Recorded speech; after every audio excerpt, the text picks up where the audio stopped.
Thank you. Hi, everybody. I would like to thank the organizers of this conference, Adriane and Tom, for your kind invitation and for giving me a hard task. The session is about forest and human interaction.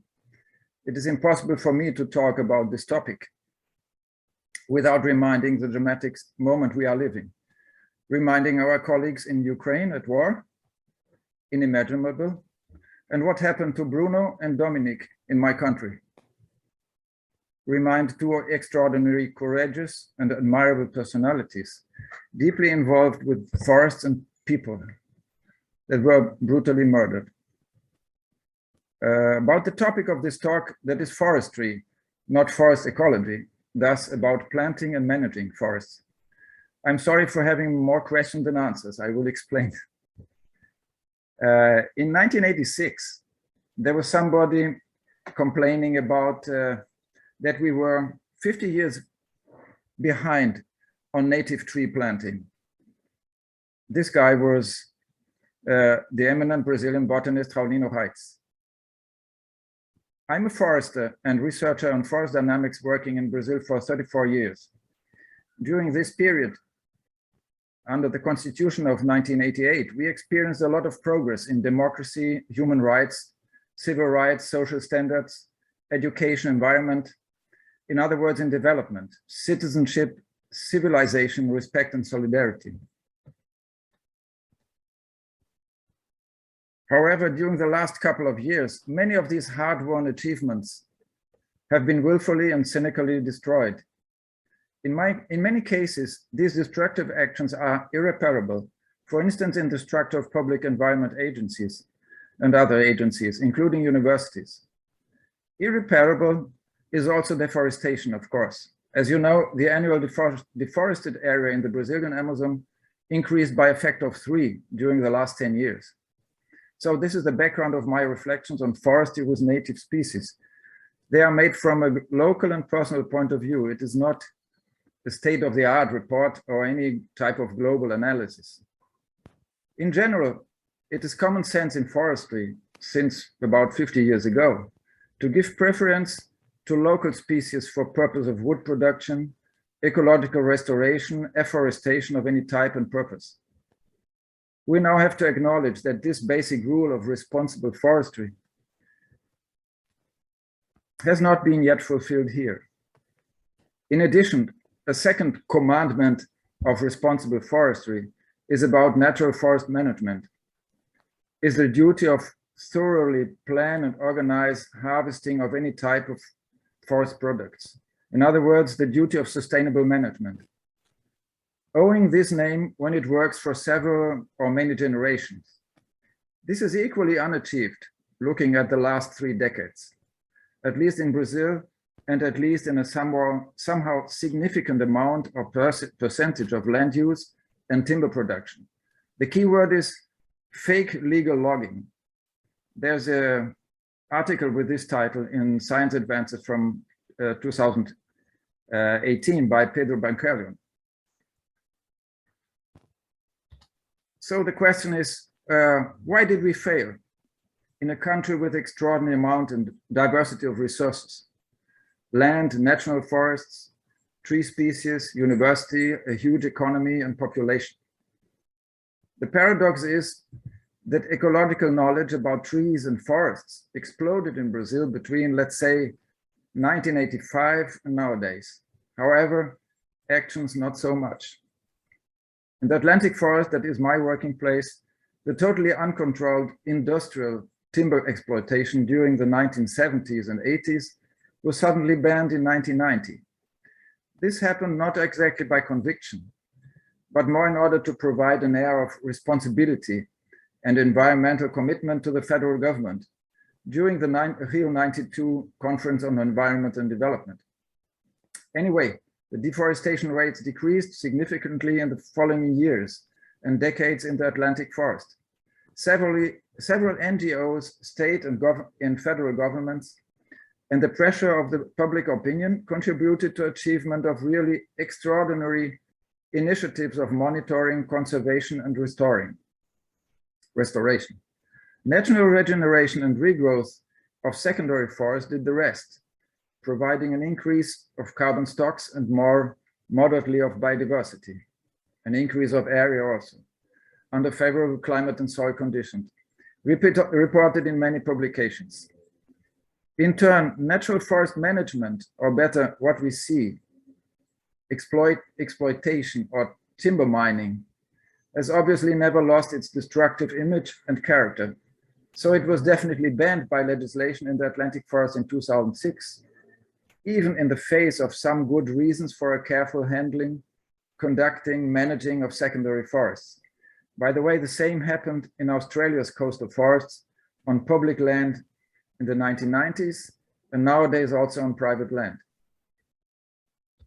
So why my disappointment? Because during an entire human generation, so little has been done here. Not even something like the regional top 10 native tree species have been promoted or planted in a way and amount to be considered a success story. Nor any large and well-communicated national tree planting campaign was done. Likewise, long-term natural forest management practices under sustained yield conditions have not been implemented and monitored in a larger scale, besides obviously research sites. So why this stagnation of forestry, even with increasing knowledge and technology available? Brazil, and I guess several developing countries in the world, have not been able to overcome its peripheral commodity supply role in the global economy. So opportunity costs are extremely high in the rural space due to the export-oriented cash crop production. Soybean, maize, meat, besides pulp, paper, sawnwood, plywood from exotic tree species. In addition, a laissez-faire policy of the federal government regarding land use change halted the development of native silviculture and natural forest management. So the competition is simply unfair for native trees and native forests. And on the other hand, the truth is that nobody really cares about trees and forests, besides a handful of visionaries, obviously, but without political strength. Brazil paid huge subsidies to attract plantation forestry. Today, there is highest research level on breeding of eucalyptus and pinus species. But who cares about cedrela, araucaria, swietenia, Hymenea, Cordia, Centrolobia, and hundreds of promising and multi-purpose tree species? Why? It's our fault because we researchers do not communicate properly or sufficiently, or because simply nobody wants to hear the message, like in climate change debate. Trees are really not on the public agenda. That's the truth. They are not trending topics, as they are in a country called South Korea, as you may know. Forests do not exist at the public flow chart. There's no forestry secretary nowhere here in Brazil. Therefore, the timid success stories that exist of both planting and managing native species and native forests did not gain the critical mass to allow them to really take off.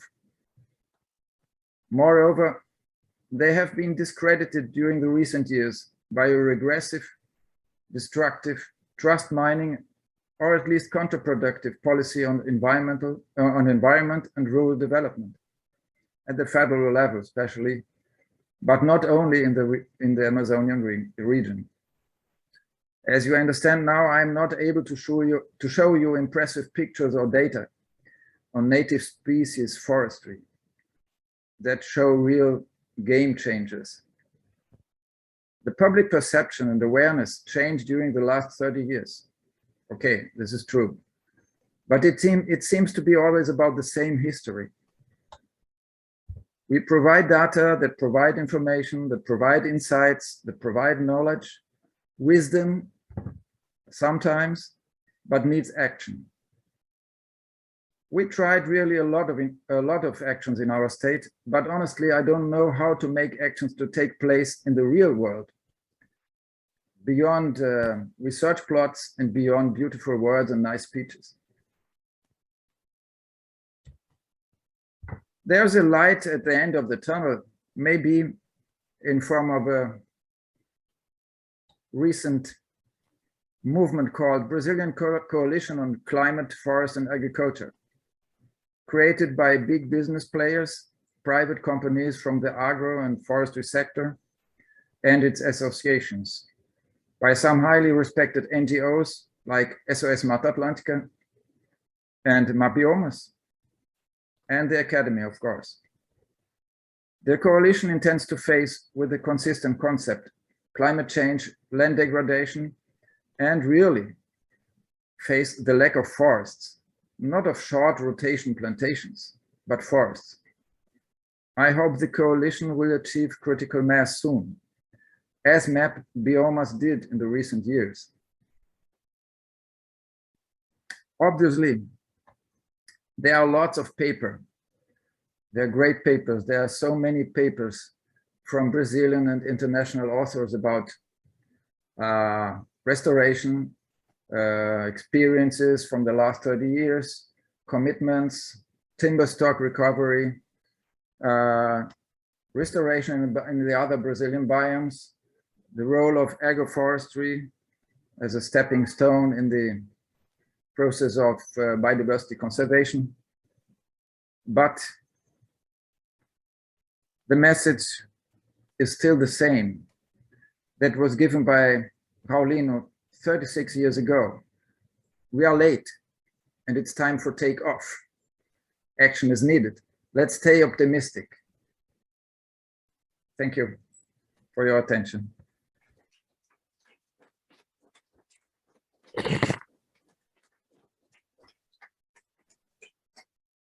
Thank you very much, Alexander, for such a thoughtful and moving talk.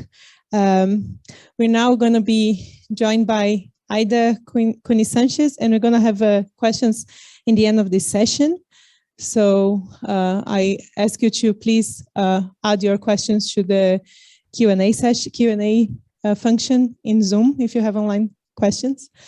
I can see Aida is online. Hello, Aida. I'm guessing you are